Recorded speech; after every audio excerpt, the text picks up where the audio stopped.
I don't know where I got the confidence to vlog in public, but here we are.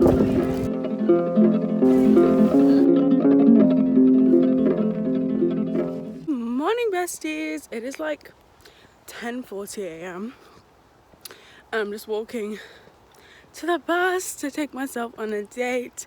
If I could drive, that would be better, but I have not progressed that far, so just walking. This is the makeup look for today, by the way, and my hair is tied up. I'll probably untie it a bit later, but when I was doing my makeup, I always tie my hair up, and I forgot to take it off. But this is the makeup. It's pretty simple apart from the red lip, just a bit concealer and then just normal eyeliner. But yeah, I'm excited. We're gonna go to Waterstones today because I've got a Waterstones gift card, so really I'm spending very little money today. I think I want to go to the park and do some reading in the park, and yeah, that is the plan.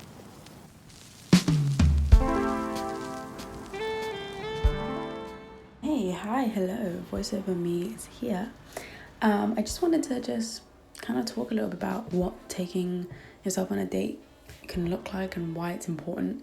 I'll talk a bit more about it later on in the video too, but honestly, taking yourself for a date, spending time intentionally and by yourself can be such a rewarding experience. So I did things that I love, which I did a bit of book shopping and just walking around town, which was just really nice. And I had my headphones on, so I was really kind of spending time with myself and just enjoying my own presence and my own company without looking for that in other people. And I'm a partially extroverted person, so sometimes it can be really difficult to intentionally spend time with yourself, but I generally found that today was such an important day for me. I felt really connected to myself and I felt so much more uplifted, and just I had a better perspective on things that were going on in my life with just a bit more clarity by spending time with myself. I also think with like our day-to-day demands of like school and work and family and friends, that sometimes we forget that we can actually do the things that we love by ourselves, and we don't have to wait around for someone else to want to do them with us. We can just do it ourselves. I just got some boba, so I'll show you guys that. I'm gonna go show you the books that I got today. I don't know where I got the confidence to vlog in public, but here we are.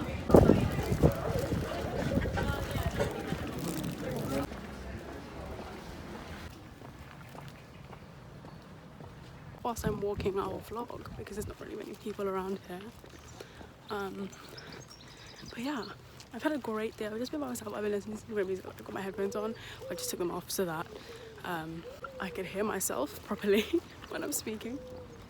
But it's a little busy today. Like, today's Wednesday and I was in town. There were a lot of people in town. To be fair, it's like market day too, so there's a lot of people. But we're in the park, sit down, have a boba and read for a bit. That's the plan.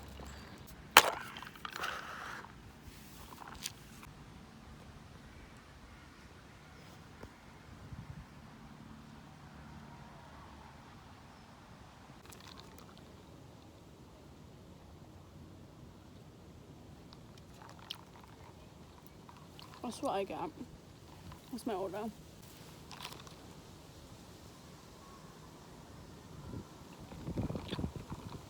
It's not actually cold, but it is a bit windy. So now that I'm sitting down, I thought I'd show you some of the stuff that I got today. This is my favourite bag. This is like my go-to bag. It's from this bookstore in London, and I highly recommend it. It's a really lovely bookstore. It's one of my faves, and there's a few of them in London, and I think there's a few elsewhere in England. So, oh my god, I thought I lost my keys. First thing I got was this really cute bucket hat. I've never worn a bucket hat before, but I just thought it was cute, and I loved the colour. No, this is actually kind of cute. I love the colour, and it like fit well. Like, I got it from this super cute little store on the market that's on the high street. So, and it's basically because I'm going on holiday and I was like, I don't have a hat, you know? So now I can look insane. Yay.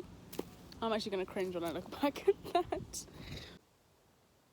Okay, then I got 4 books, one of which I got from the charity shop, and then the other 3 I used my gift card that I got for my birthday. Put this before I step on it. Let me tie my hair up because it is kind of windy. Oh, there's like some... I'm like currently, because I'm in year 13, like I finished school, but not everyone else has. And so I'm seeing like school kids and stuff, and I'm like, wait, why are they out? But why are they out?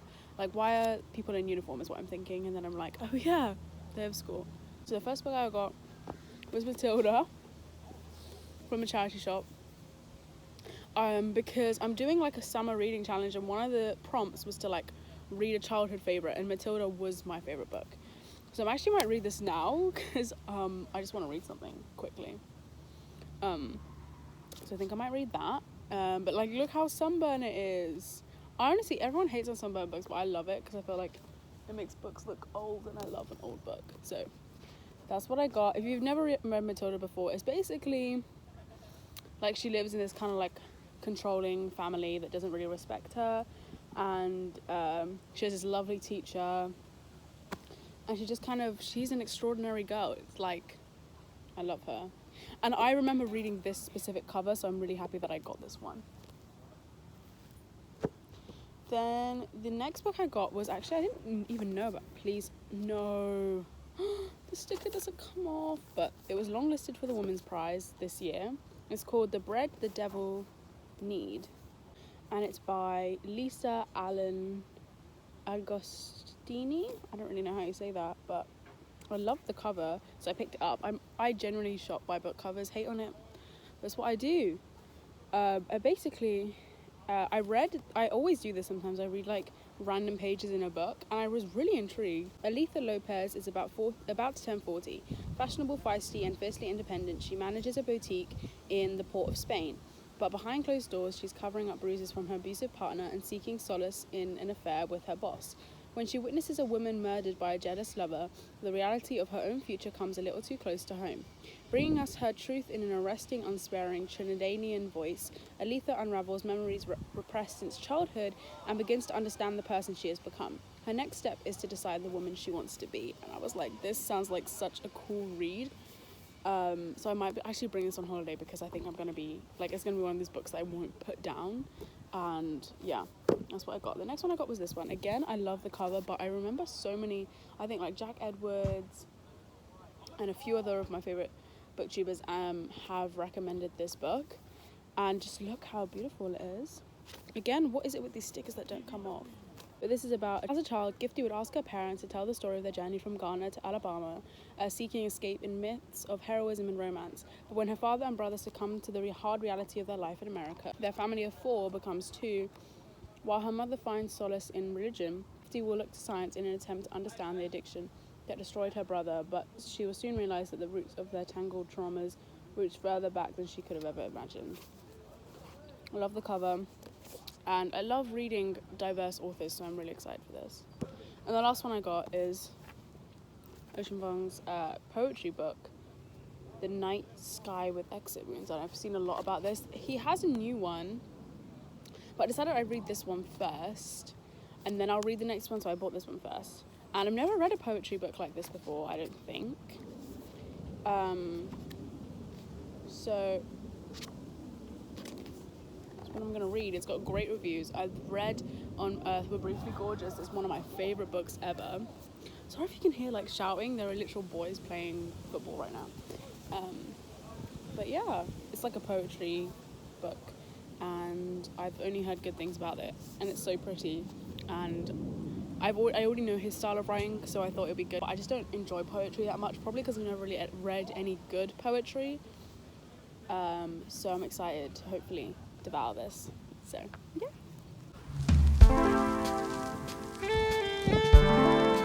Okay, voiceover me is back, but I just wanted to add some kind of reflections on this day, and adding on to what I spoke about earlier when I was doing my voiceover was the kind of calmness and serenity I felt by taking myself on a date. I didn't feel some pressure to do things and try and please other people and make sure that they're having a good time. I was solely focused on what I wanted to do and if I was having a good time. So I highly recommend taking yourself on a date if you feel like your mind is kind of getting clouded, or you're feeling like you're constantly people pleasing, or you're just not feeling like you're doing stuff for you. Guys, it's like 2, it's almost 3 actually. So start making my way home so I can miss, because I'm taking the bus. I don't want to be stuck on traffic with like a bunch of school kids. So, but I've actually had such a lovely day. Like, oh, also, so I'm reading Matilda as part, like I said, as part of the reading challenge, and it's such a funny book. I didn't realize that's why I loved it. It's actually hilarious. So, yes. Okay, I don't know how I keep on forgetting to do this, but I keep on forgetting to record an outro. But thank you so much for watching this video. I hope you take yourself on a date and enjoy some summer by yourself. Like, just intentionally spending time with yourself is really, really nice. And I highly recommend it. You can just do whatever you want. Go read, do something different, go outside. So hopefully you enjoyed this video. Thank you so much for watching. I really appreciate it. And I'll catch you in the next one. Bye.